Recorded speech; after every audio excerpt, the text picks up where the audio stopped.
And most Americans thought that food materialized overnight in supermarkets by some magical process.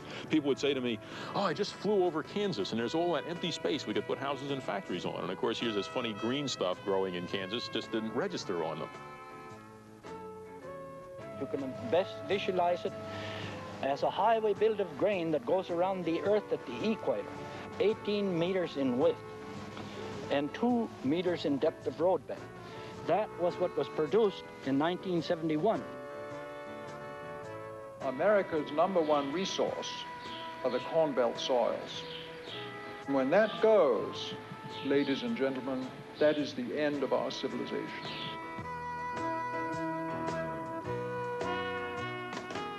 Nothing is older than man's struggle for food. To most of the Western world, there is a seemingly endless bounty at our fingertips. Hunger is easily remedied by a trip to the market or by opening the refrigerator. But to many in a world divided between the haves and the have-nots, real hunger is a daily confrontation.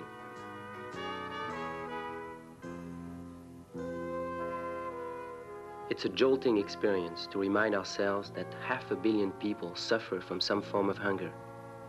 Every week, 10,000 human beings starve to death, the majority of them under the age of 5.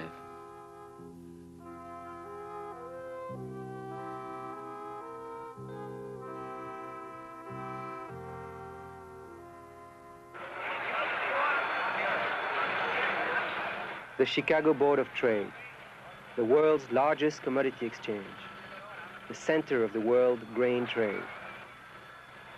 Food is increasingly becoming a political pawn.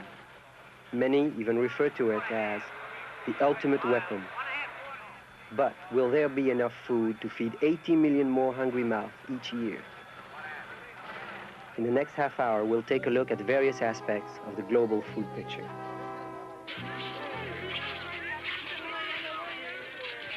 If we increase the population by 50% in a quarter century, it doesn't seem at all possible that we'll increase our food production at the same rate. The age of important famines will begin.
At the forefront of the struggle for food is the search for high-quality protein essential to human health.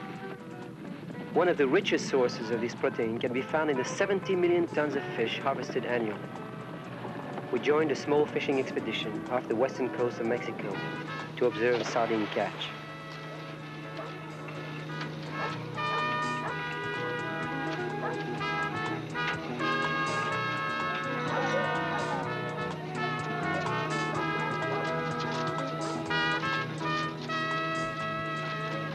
During the past quarter century, the world's fish catch has increased fourfold. Aggressive expansion of fishing fleets and technological advances have accounted for the dramatic rise. 1970 saw the peak harvest, but something has gone wrong in recent years.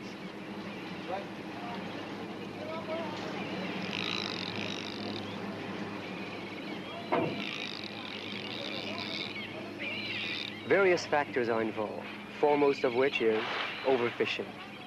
It's as simple as the law of diminishing returns. When too many fish are caught, the depleted numbers cannot maintain their populations. As nations step up their efforts to squeeze the last drop of productivity from a dwindling supply, they only hasten the day when certain species will disappear, possibly forever.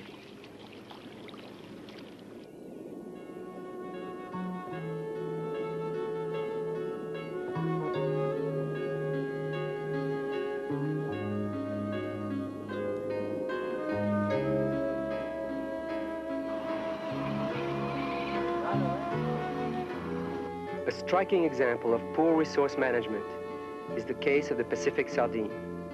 During the 1930s and 40s, sardines caught off the California coast comprised 25% of all fish caught in the United States. The abundant Pacific sardine supported the largest fishery in the Western Hemisphere. Then suddenly, the bottom fell out.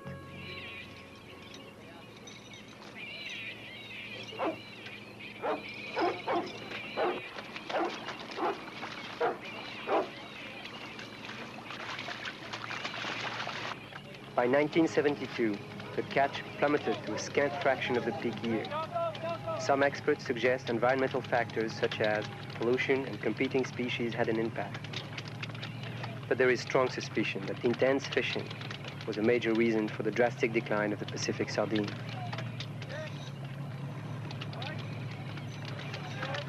Many other species, including whales, are threatened by reckless overfishing. The irony is that fish are a renewable resource, if properly managed. They can provide a small but essential amount of much-needed high-quality protein for the hungry world. We look to the day when huge farms will be established, where fish population will be carefully cultivated for maximum yield and protection of the species.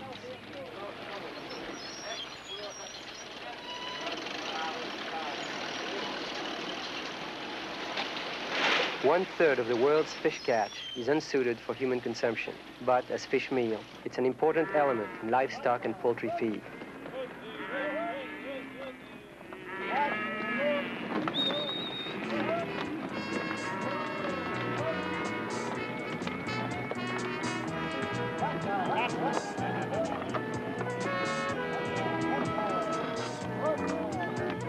Americans consume 20 billion pounds of beef a year, double the per capita rate of 25 years ago. The appetite for meat is not confined to America. Many other Western nations, as well as communist countries, convert vast quantities of grain into livestock feed.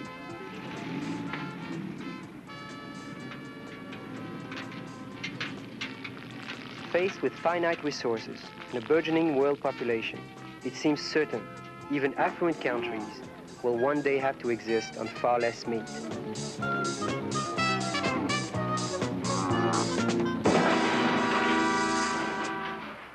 It's a chilling thought that the poor of the lesser developed countries are in need of the life-supporting grain fed to the livestock of wealthier nations.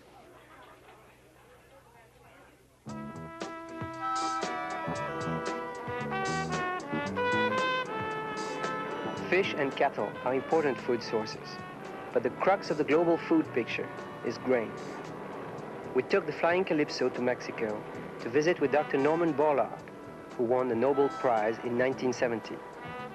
His research in genetics, coupled with advances in fertilizers and pest controls, have made possible a green revolution, a quadrupling of wheat yields throughout the world. Dr. Borlaug's work has saved millions of lives. I look at food as a renewable resource.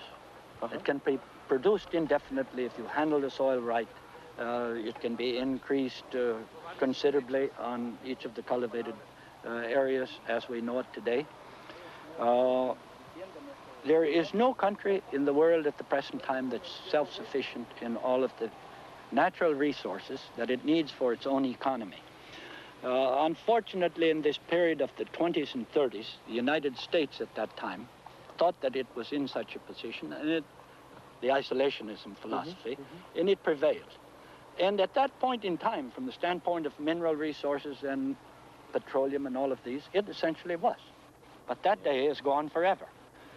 Okay, inevitably with the population growth, we're going to reach a time where all the land will be cultivated, all will cultivate 20 crops every year and maximum yield, and then what's the solution? So I have said many, many What's times. a possible solution? I have said many, many times that what we on the agricultural front, on the food production front, the only thing we can do is to fight a holding operation and to try to educate the people of the world the forthcoming crisis unless they bring themselves into balance. I'm talking about population growth with our capacity to provide this decent life without destroying the basic environment for the generations that follow. But I can foresee that maybe before this happens, there's a complete breakdown in the social political systems because of the agitation of not only hunger, but certain other shortages in the basic necessities for life, these things that I've mentioned. A growing desperation, if you want. They're all tangled. The thing that could precipitate it fastest, of course, is a breakdown in food. For the time being, a good share of the emphasis has to be on increasing the yields of the crops on the land now in production, and then gradually in countries where there is more land available, open that. And then pray to God and all the powers that be that population growth adjusts to reasonable levels.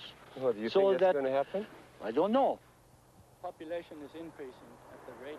Dr. Borlaug has a unique relationship with his plants. I had heard that he actually communicates with his wheat, and I asked him about it. You've said wheat talks. It does. To those who live with it. But if you live in the bureaucracy of this capital city of the world, 1,000 miles removed from the fields where it's produced, you won't hear it. Okay. Because of the clutter of paper and people and Can you translate it for me? Yes. This particular group here says right now, we're pretty healthy. We're a bit late, and we're worried that it might turn hot before we finish our vegetative cycle of growth. But we think we're doing pretty well because we are a cross of long season, tall Brazilian wheats with these little early brothers of ours, the Mexicans, that are just behind us. And maybe some of our children here will be well adapted back in our native Brazil and will produce more food than our forefathers who came here a few generations back and have been used for breeding stock. You know all that because you know them, but if you were blindfolded and you couldn't see what kind of wheat it was, how could you tell? I could even tell on some diseases blindfolded whether it's healthy or not.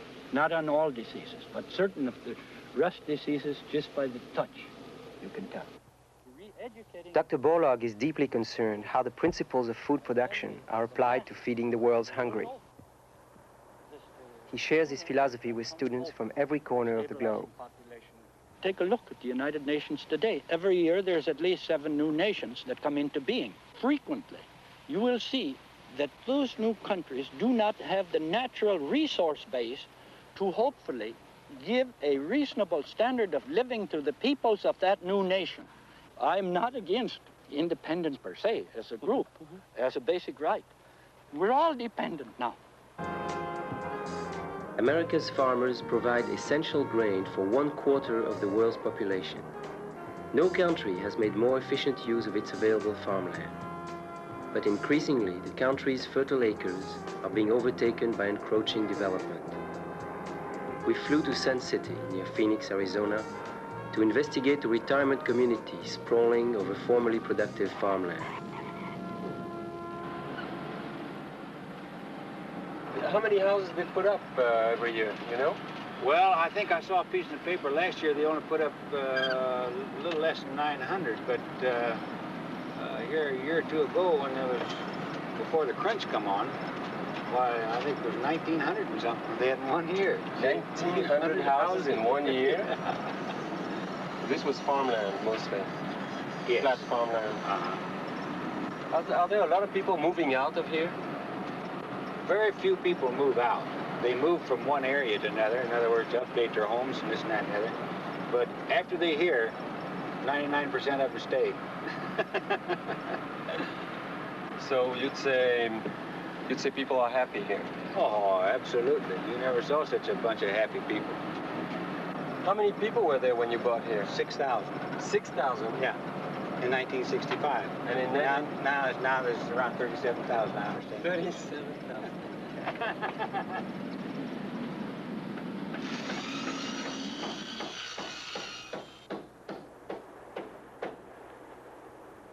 Where crops once flourished, skeletons of emerging homes now crowd the landscape. And this is the area the development will go in the future. Right. We'll come across here, and we've got all the way, you can see the white fence to the extreme east there. It's about, probably a good mile and a half over there. We'll do that, go back down to Bell Road, and then we'll skip over the river bottom. What's going to be the limit? I hope never. What's there now? Nothing, just farm. One reason why this is such an ideal area to study is that Maricopa County, of which this is a part, was until recently the third most productive county in the entire United States in terms of agricultural revenue. They had 300,000 acres of agricultural land, and they have lost 30,000 acres of Maricopa County's agricultural land just in a recent 3-year period that we have been monitoring this by remote sensing. The satellite imagery of remote sensing is an essential tool for studying land use and productivity. Such knowledge is necessary if we hope to feed our hungry world. These technologies create new industries and provide jobs.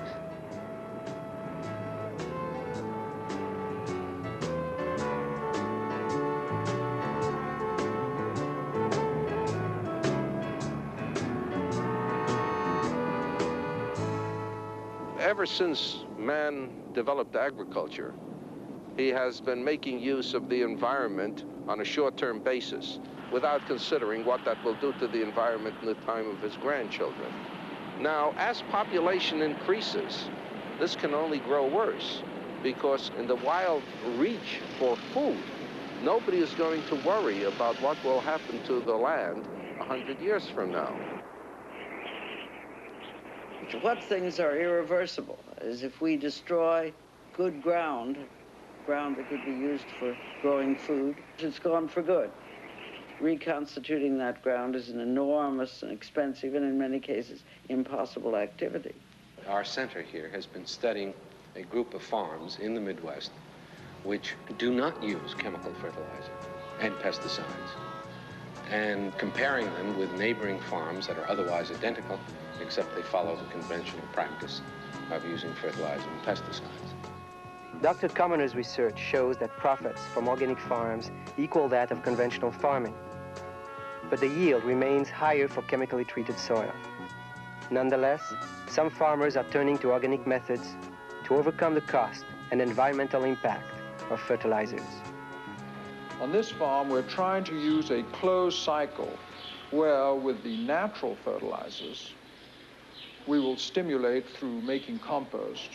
We will stimulate the soil, and that in turn will produce quality crops, and no artificial fertilizers, or especially nitrogen fertilizers, are put on the land.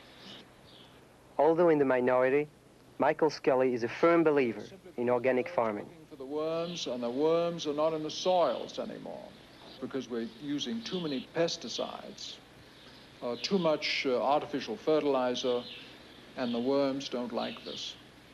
This is a rough farm compost, and literally there are tons and tons of worms. So this is manure, and what else? This is cow and pig manure. Oh yeah, lots of it.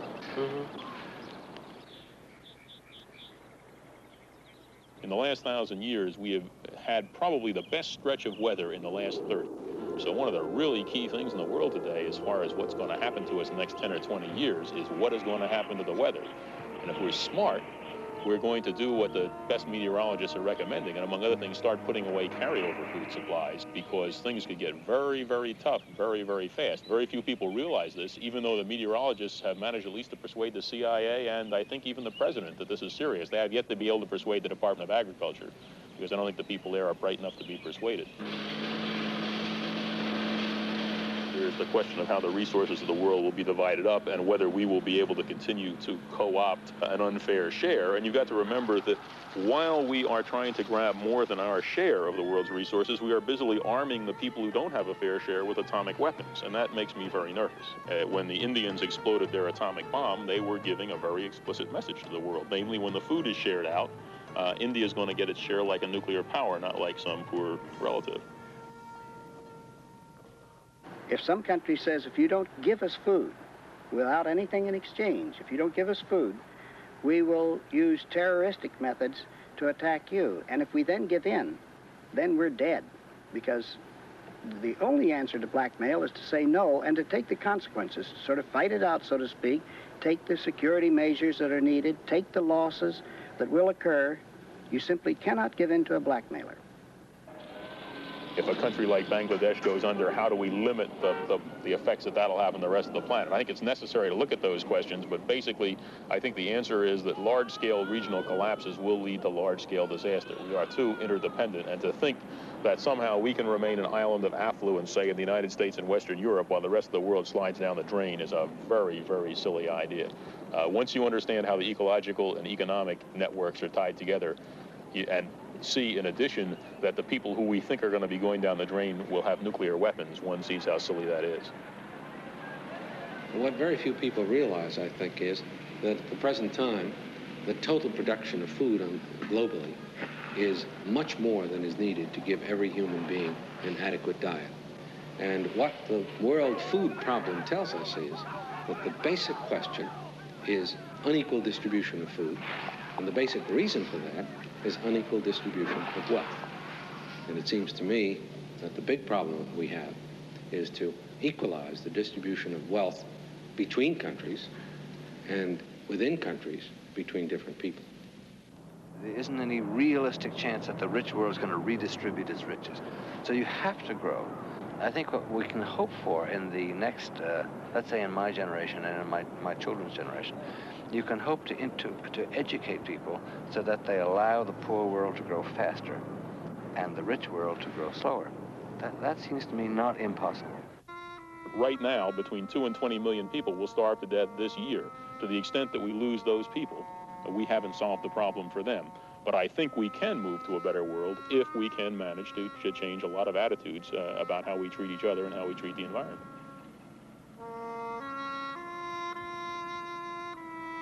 Hunger is a global problem, no stranger to the Western world. Our journey to Appalachia, to a poor but proud people, is a reminder that even in the United States, malnutrition and hunger still gnaw at the human spirit.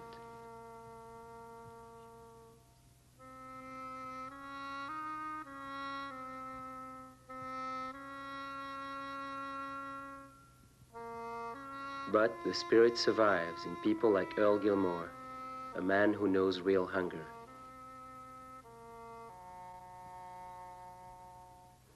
Here, people like, you might have to do without food a week or 2 or 3 days, you know, or something like that. Maybe you have to, like sometimes I just drink coffee. And I figure if I could get coffee, I wouldn't even care about the food. But most of the time I can't get the coffee and I'll be worried sick. So that's how it exists. Earl offered to sing for us. I trust in God from day to day. I trust in God.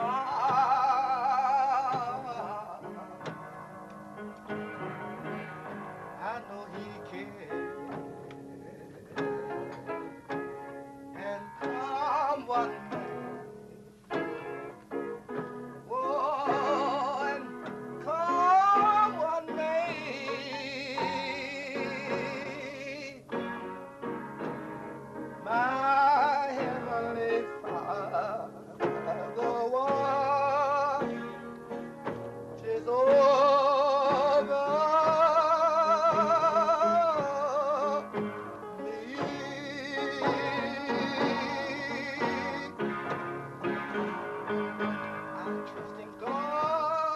By the end of the century, the global population will double. The nightmare of mass starvations will be upon us, unless measures are taken to provide adequate sustenance for the human family.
It is nearly 2 centuries since an English clergyman named Thomas Malthus published an essay on population. It foretold a day when expanding human numbers would outstrip food supplies. For many, that day has already come. The consequences of overpopulation touch every aspect of the quality of life. There is hardly a social problem that is not compounded by the strain of too many people.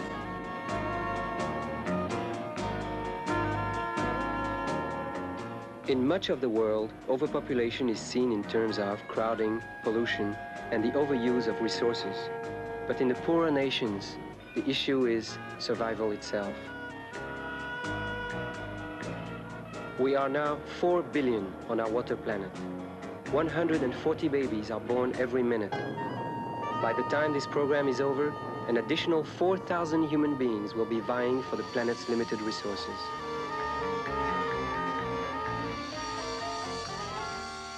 The problems which face us are problems involving what are called exponentials, in which the worse the problem is, the even worse does that make it.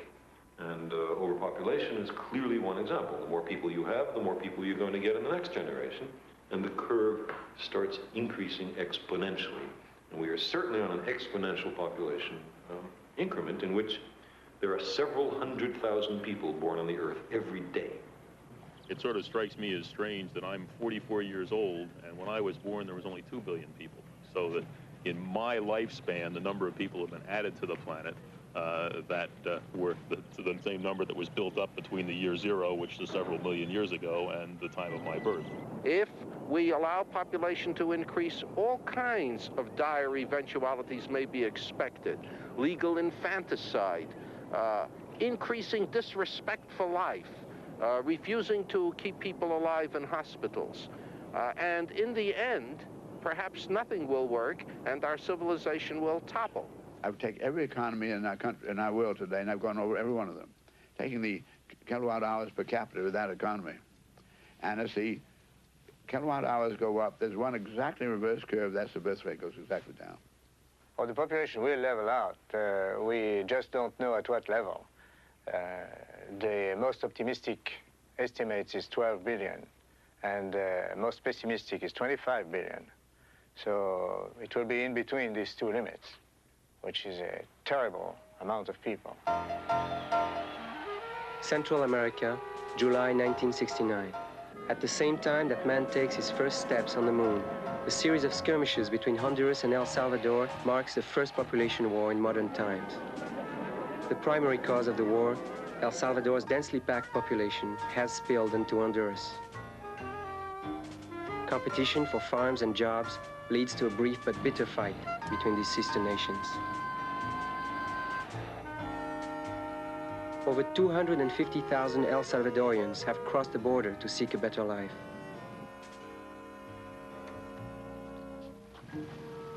Now, thousands of El Salvadorian refugees and their families return home, uncertain of the future that awaits them.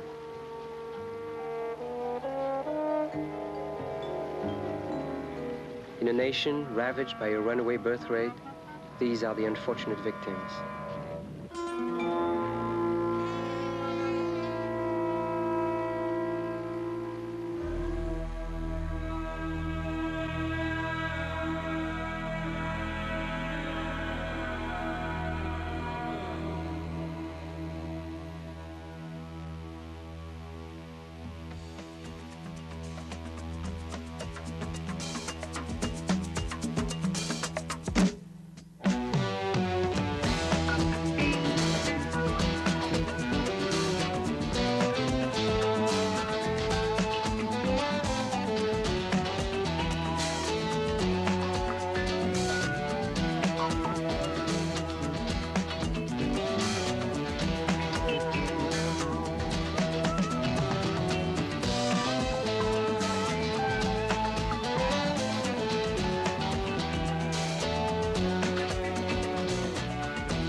San Salvador, capital of tiny El Salvador.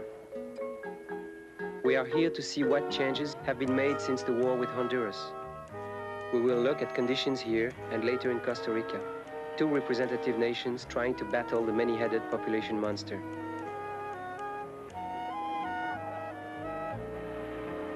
These Central American countries are only part of the global population picture, but they demonstrate well the gravity and complexity of the problem. We begin our journey by traveling into the countryside. The cities are severely overcrowded. So too is the countryside. El Salvador has a population of 4 million people. This figure is expected to double by the end of the century.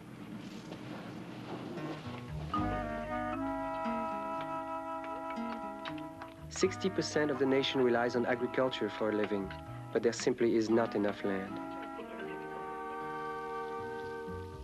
Almost every acre of arable land is under cultivation. Still, many people suffer from hunger.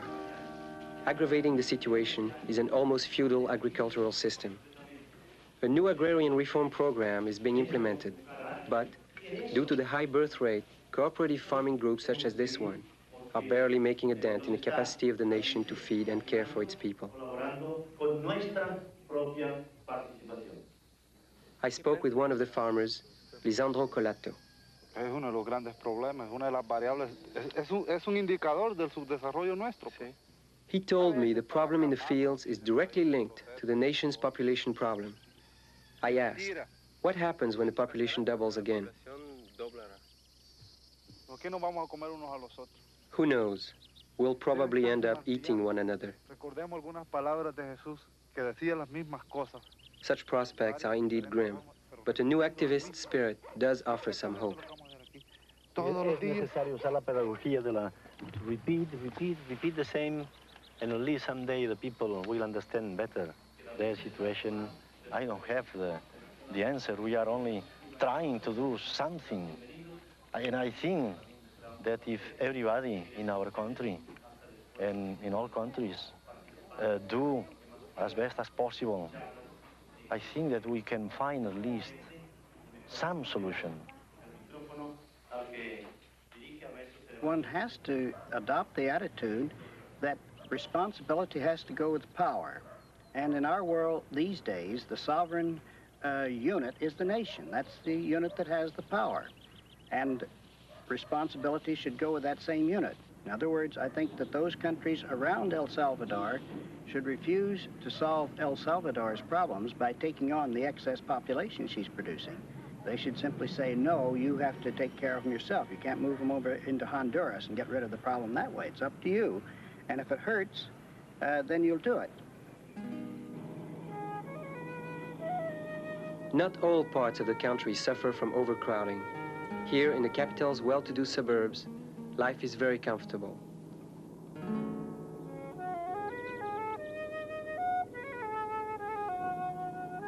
Some aspects of El Salvador's economy are surprisingly strong. Still, it's common to find on the fringes of the wealthy neighborhoods, barrios or slums, inhabited by those living on the margin of life.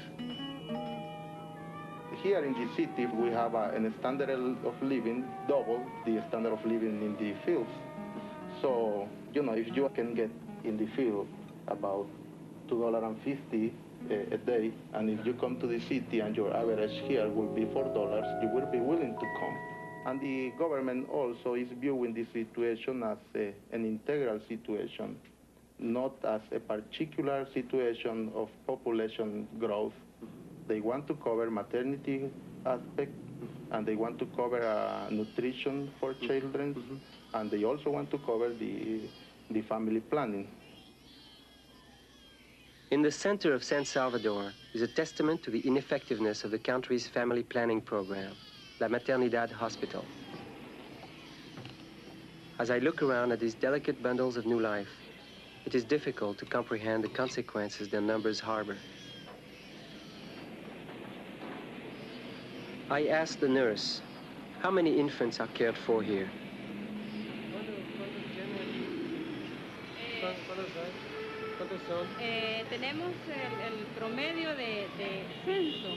It used to be 120.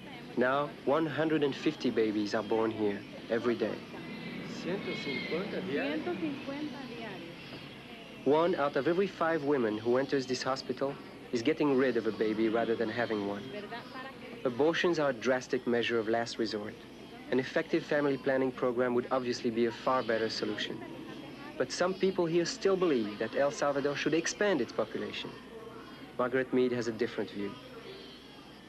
The endless multiplication of human beings does not add to their dignity. The more people there are here, the less we're going to become responsible for the future, the less willing we're going to be to take responsibility for the future. People are given dignity to the extent that they're necessary and participatory and recognized as individuals. You pack them into cities of 10 million people, and it's virtually impossible to give each one of those individuals high status.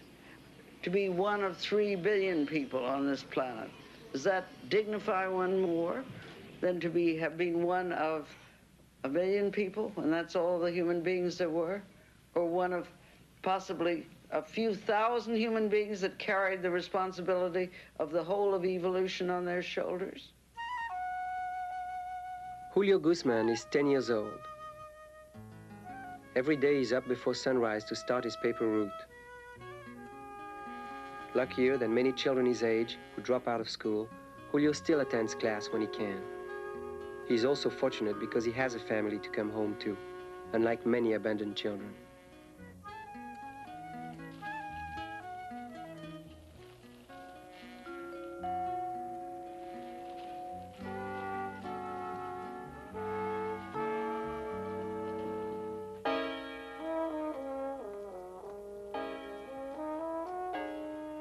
How do you get smaller families in underdeveloped countries, in places where children very often mean farm labor or very often mean social security, a son to support you in your old age?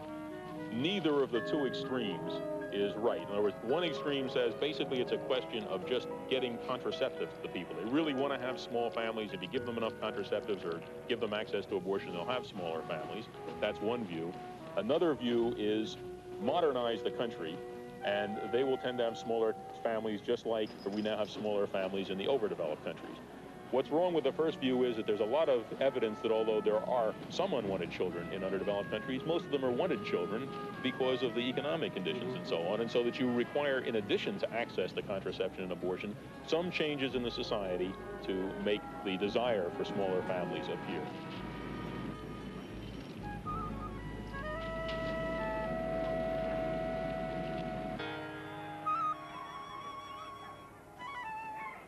When all his papers are sold, Julio comes home with the money he has earned. Both his parents work, but with 8 children, they can only afford the barest necessities. In a space 13 by 13 feet, the Guzman family takes shelter.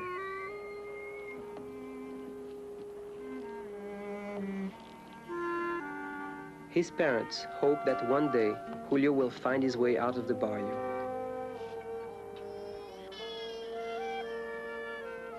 We feel that the problem is ours and we have to solve it here through family planning, through better income distribution, through the improvement of the quality of life in general.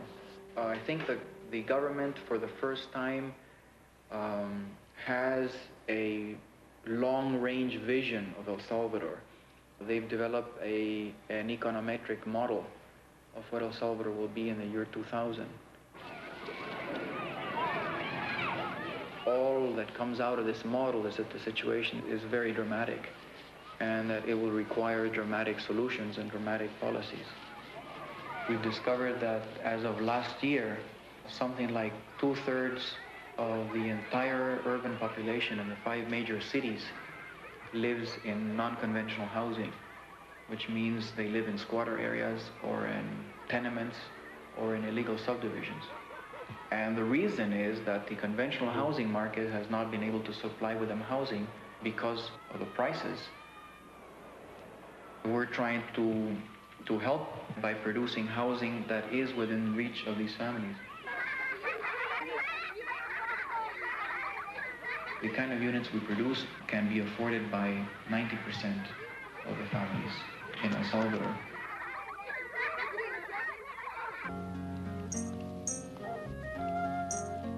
Next to adequate food supplies, no aspect of the quality of life is more directly affected by overpopulation than housing. A new program developed by a private organization, the Foundation for Minimum Housing, is meeting with good results.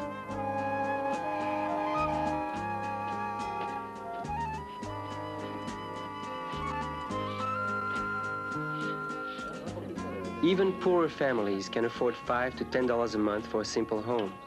They buy a well-constructed shell, then finish it.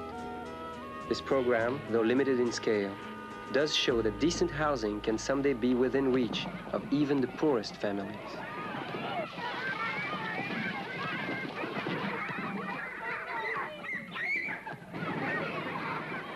With a degree of optimism, as well as a sober view of El Salvador's tremendous population problem, we climbed into our flying Calypso to take to the skies. Our destination, San Jose, the capital of Costa Rica.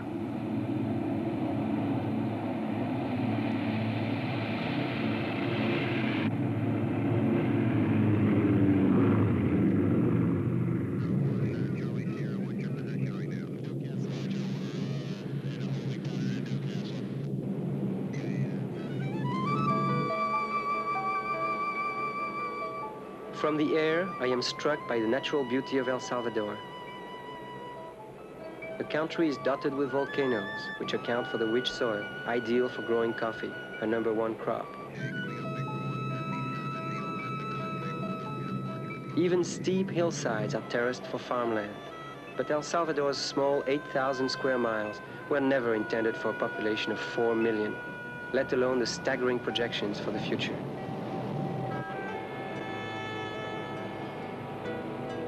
From above, there are no national borders, but national policies can make a difference as to how effectively population problems are met. We have come here because the sharp drop in Costa Rica's birth rate has been called by some the miracle of the hemisphere. Certainly one factor is family planning, and I spoke to Reverend Jose Carlo, an Episcopal minister. Family planning has more to do with value systems than reproductive systems, in the sense that I control my reproductive systems by what I think. And the way I act reproductively is based on the value systems that I see for myself as a person. Your aspirations very often are based on what you have, a combination of what you've seen, and what you feel you can do, where you can get to. Now, when I start hoping for something better, immediately I apply that on a general scale. The community wants something better. The nation wants something better. I can't think of something better for Costa Rica without thinking of something better for José. Buenas. Durante los próximos días quiero dialogar con ustedes sobre el tema de los propósitos y fines del mandato. 6 days a week, Padre Carlo goes into a studio in San Jose to record Dialogue, a radio program dealing with population awareness. It is heard by up to 1/3 of all Costa Ricans every day. Distant parts of the country receive the program, which airs at 4:30 in the morning, so farmers can tune in while preparing to go into the fields. Padre Carlo believes getting the word out is one of the keys to Costa Rica's success. Una dificultad y no hay nadie a quien contártelo. Nadie que nos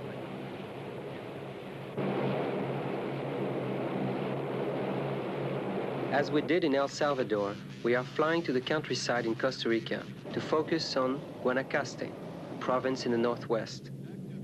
Here, a decade ago, the birth rate was one of the highest in the world.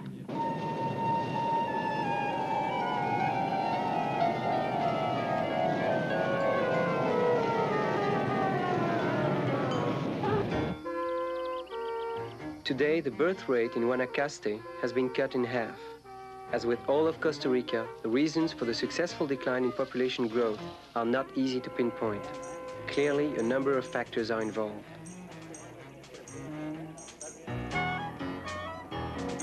This area is dependent on cattle production, but despite improving economic and social conditions, some people warn there have also been serious environmental consequences.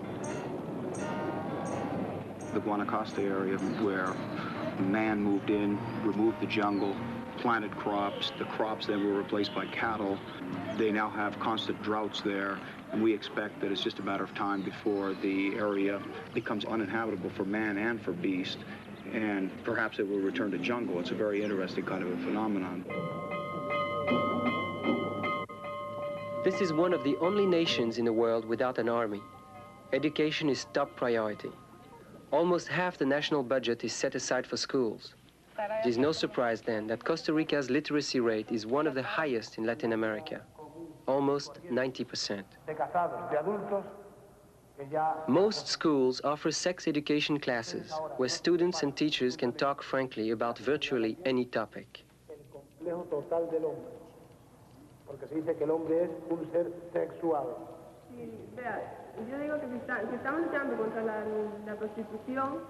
This young girl candidly asks a question about prostitution. One can be sure a generation earlier, the subject could never have been broached. Diferente de las leyes de Dios. Dios nunca aceptó la prostitución. El hombre quiere aceptarla. The children now, they're not worried about family planning methods.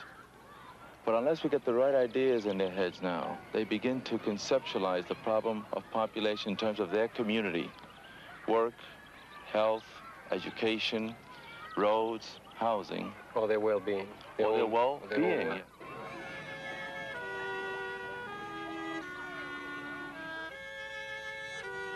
The small village of Punta Arenas, Costa Rica, is proud of its rural health clinic. Mothers bring in their babies for checkups and inoculations. Some demographers believe a factor in the declining birth rate in Guanacaste is the confidence a mother has in the future health of a child. Still, all of Central America, 7 separate nations, has less than the total number of doctors in the state of Tennessee.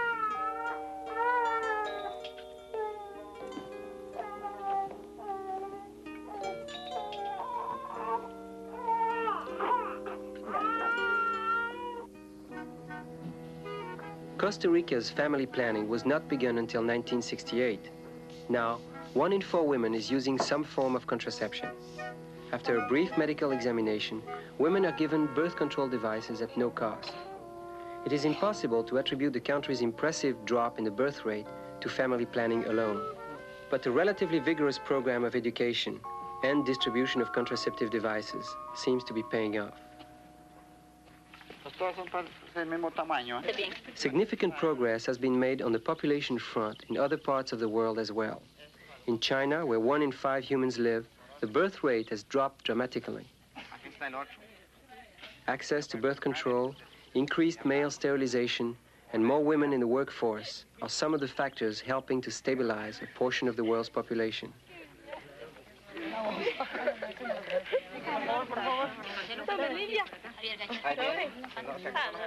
But the battle is far from won. Even here in Costa Rica, a relative success story, the population may double in 30 years.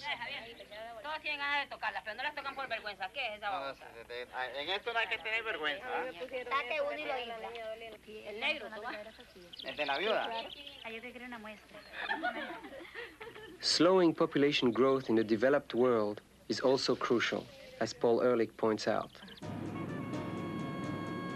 Those who say you don't have to worry about population in the developed countries, in a sense, from the point of view of the health of the globe as a whole, have it exactly backwards, because it's overpopulation in the developed countries that at the moment is putting a disproportionate stress on the environment of the planet.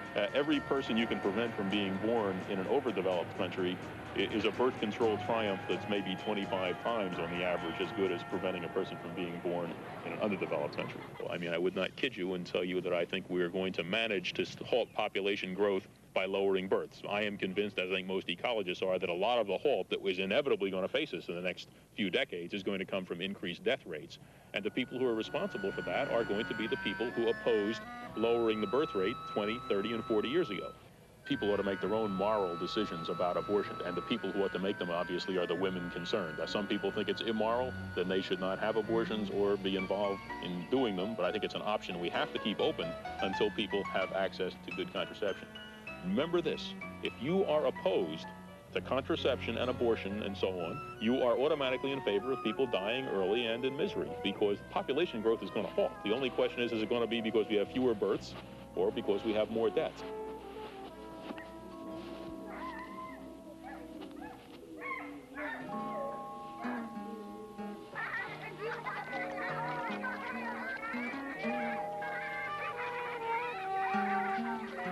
Even if population growth were magically halted tomorrow, the serious social and economic problems we've seen would not instantly vanish.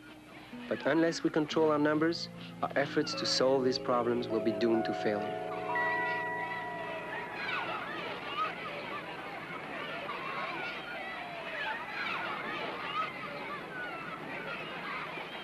In the end, it's children like these that the population story is about. What is their future?